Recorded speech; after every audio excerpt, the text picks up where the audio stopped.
وصحبه أجمعين أما بعد فقد قال الله تبارك وتعالى في القرآن المجيد أعوذ بالله من الشيطان الرجيم بسم الله الرحمن الرحيم والذين جاهدوا فينا لنهدينهم سبلنا صدق اللہ العظیم۔ حضرات اساتذہ کرام، عزیز طلبہ، قرآن کی اس آیت کے عموم سے اس بات کا علم ہوتا ہے کہ بلندیاں، رفعتیں، عزت، سرخروئی، یہ تمام چیزیں مربوط ہیں جد و جہد اور محنت کے ساتھ۔ جو جس قدر محنت کرتا ہے اللہ تبارک و تعالیٰ اس کی محنت کے سطح کے اعتبار سے ان کے مقام بلند کرتے ہیں۔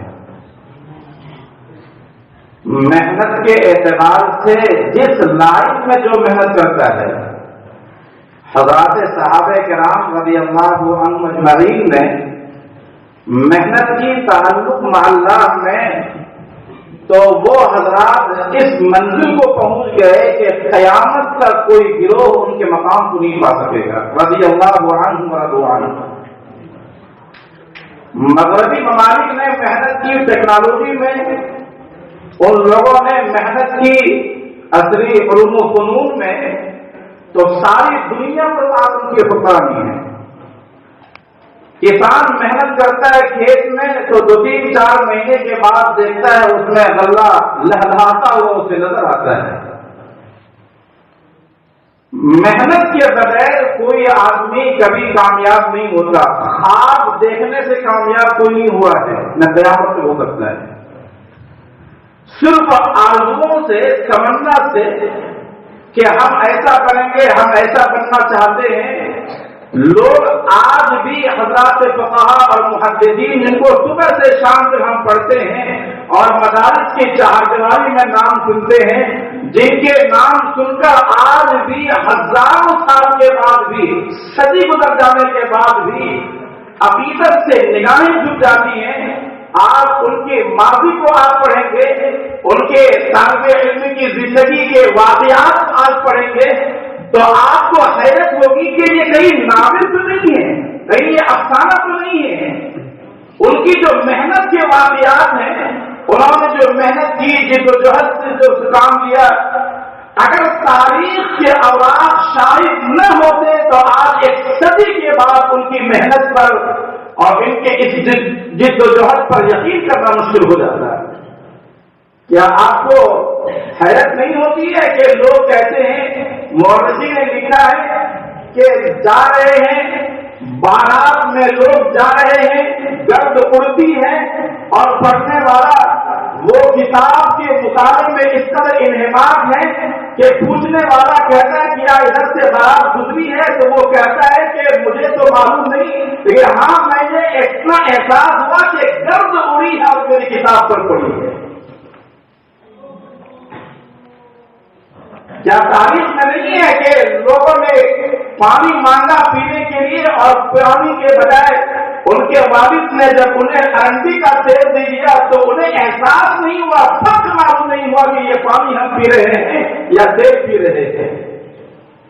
کیا تاریخ میں نہیں ہے کہ دکانداروں نے جب دکانیں بند کی تو ان کے دروازوں کے اندر سے روشنی جو آتی تھی، اس کے دروازے کے سراغ سے آنے والی روشنیوں میں انہوں نے پوری رات گزار دی ہے۔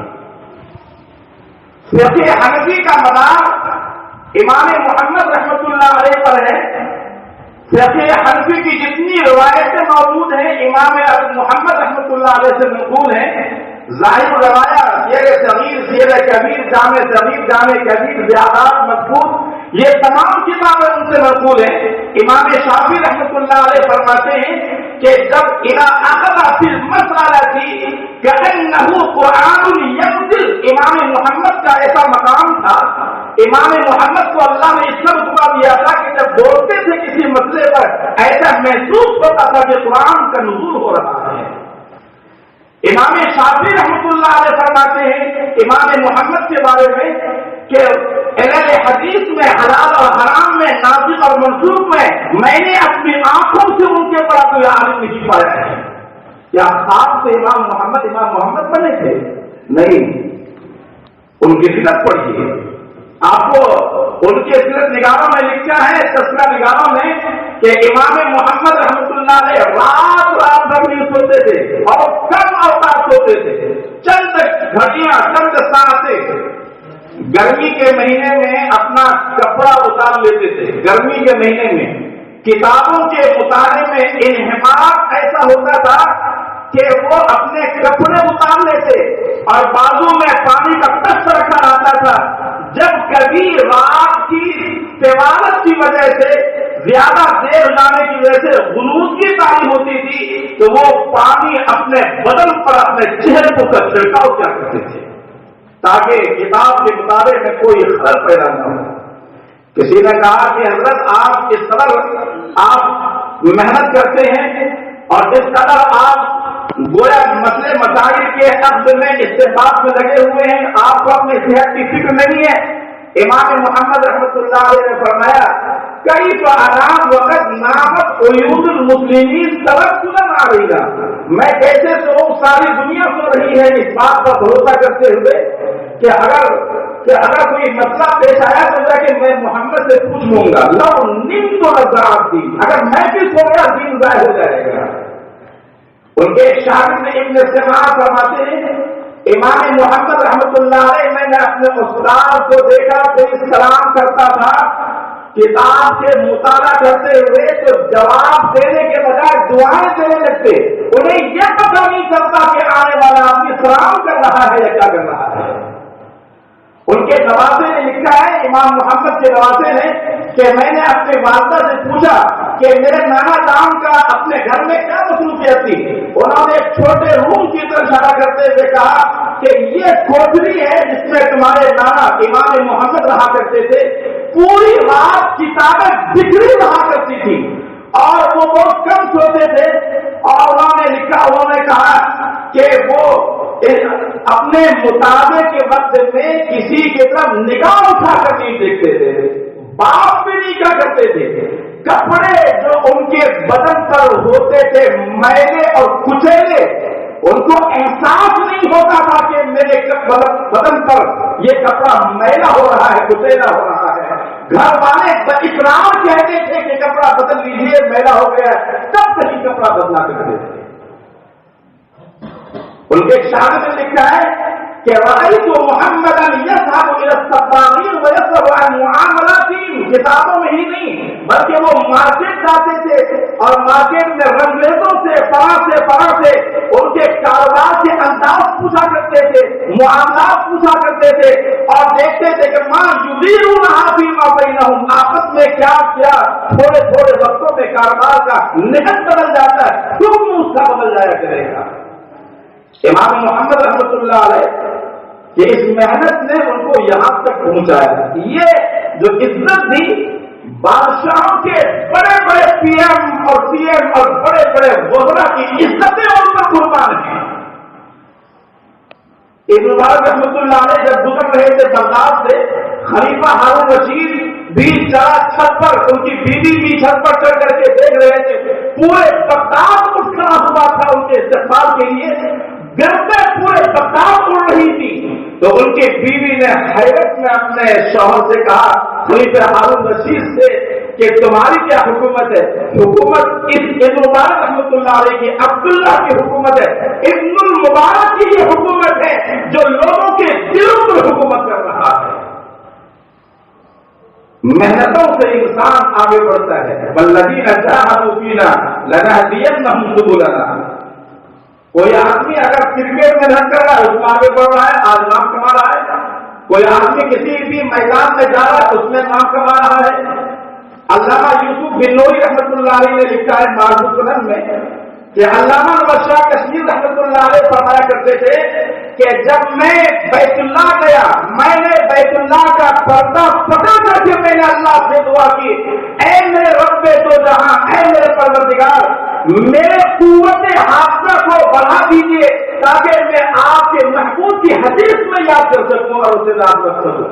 اور پھر لکھتا ہے کہ مولانا احمد شاہ کشمیری رحمۃ اللہ علیہ خود فرماتے ہیں کہ ایک مرتبہ کتاب دیکھ لینے کے بعد 28 سال تک اس کے حاشیہ بھی میں فراموش نہیں ہوتا ہے اور اس کا حاشیہ بھی میرے ذہن سے بہتر نہیں ہوتا ہے۔ لیکن محنت کا کیا حال ہے؟ مفتی محمد شفیع صاحب رحمۃ اللہ علیہ فرماتے ہیں کہ میں جب آخری دور میں جب ڈاکٹر نے کہہ دیا تھا کہ مت پڑھیے کتابیں، آپ مطالعہ نہیں کیجیے، آپ کی بینائی پہ صحت کا اثر ہوگا، صبح سویرے فجر کی نماز کے بعد جب میں پہنچا خدمت کے لیے تو میں نے دیکھا حضرت مولانا مفتی محمد شفیع صاحب فرماتے ہیں میں نے دیکھا کہ وہ اپنے روم کا کمرہ کھول کر کے ابھی وہ اس سال بھی مکمل نہیں ہوا ہے، جھک کر کے کتابوں کے مطالعے مصروف ہے۔ حضرت نے فرمایا، مفتی شفیع صاحب نے فرمایا کہ حضرت یہ کیا کر رہے ہیں، اپنے صحت پر ظلم کر رہے ہیں، کون سا ایسا مسئلہ ہے جو آپ کے علم میں نہیں ہے، اور اگر کوئی ایسی بات تلاش کرنی ہے تو ہم خدام کس دن کے لیے ہیں۔ حضرت نے جواب دیا، میاں شفیع وہ بات تو اپنی جگہ پر ہے، لیکن وہ ڈاکٹروں کی بات اپنی جگہ پر ہے، لیکن کتابوں کا مطالعہ یہ میرا روز بن گیا ہے۔ اگر میں کتابوں کا مطالعہ نہیں کرتا ہوں مجھے چین نہیں آ سکتا ہے۔ کاش کہ آج بھی طلبا اپنی کتابوں کے مطالعے کو روز بنا دیں، کتابوں کے مطالعے کو کہ اس کے بغیر چین نہ آئے۔ تھوڑی تھوڑی سی بات میں کوئی بخار لگ گیا، نہیں بھی لگا، پیٹ میں درد، تو کون جاتا ہے آپ کے پیٹ کو جھانکنے کے لیے، کون جاتا ہے آپ کے سر کو جھانکنے کے لیے؟ قانون کی بندشوں میں نہ کوئی پڑھ سکتا ہے نہ کوئی پڑھا سکتا ہے، قانون کی بندشوں سے کوئی طالب علم نہیں پڑھ سکتا جب تک کہ آپ کے اندر جذبہ پیدا نہ ہو، ولولہ پیدا نہ ہو، شوق پیدا نہ ہو۔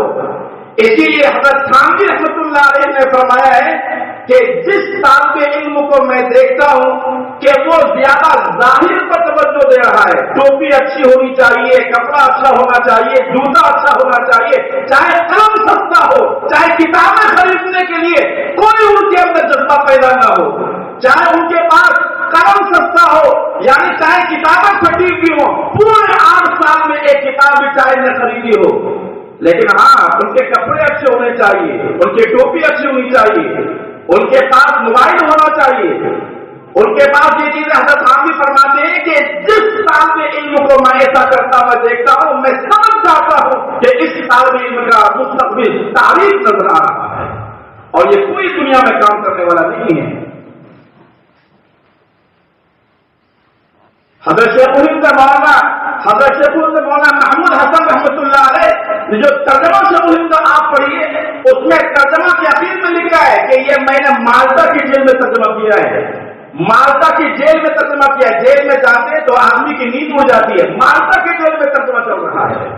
مولانا ابو کلام آزاد رحمۃ اللہ علیہ جب جایا کرتے تھے جیل تو ساتھ میں لاریاں جاتی تھی کتابوں کی، لاریاں جاتی تھی کتابوں کی، اور غبار کافی وہی لکھتے تھے صدر میں اور بھی جگہ خطوط وغیرہ، اور کہتے تھے کہ اگر کسی کو تنہائی مل جائے تو دنیا میں اس سے کوئی بڑی نعمت نہیں ہے۔ اتنا دور کیوں جائیں؟ مولانا شفیع عثمانی صاحب کا جو آسان ترجمہ تفسیر ہے، آسان ترجمہ، انہوں نے فرائض میں بیٹھ کی کتابیں لکھی ہیں، فرائض میں گھنٹہ 2 گھنٹہ جو ٹائم ملتا ہے وہاں کتابیں لکھی ہیں۔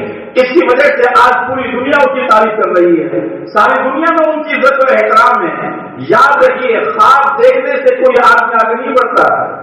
پچھلے سال کرناٹک میں جب گیا تھا تو ایک صاحب نے بتایا کہ میرے لڑکے کا امتحان ہوا، ان کو MBBS میں جو امتحان ہوتا ہے، نیٹ کا ایگزام ہوتا ہے، انہوں نے کہا کہ میرا بیٹا MBBS میں الحمدللہ وہ کامیاب ہو گیا امتحان میں، اور پھر میں نے اسے سنا تو کہنے لگا کہ یہ جو اوپر روم بنا ہوا ہے، میرے بچے نے، میرے لڑکے جہاں 9 مہینے تک اوپر سے نیچے لیا ہے، جب امتحان دینا تھا، ایگزام دینا تھا، 9 مہینے تک صرف نماز پڑھنے کے جاتا تھا، مسجد سامنے میں تھی، وہ نماز بھی پڑھتے تھے، 9 مہینے تک کہیں گھومنے بھی نہیں گیا ہے، کہیں بھی نہیں گیا کسی رشتے دار کے یہاں، کہ کوئی شوق، کوئی ذوق، کوئی اس طرح کی چیزیں۔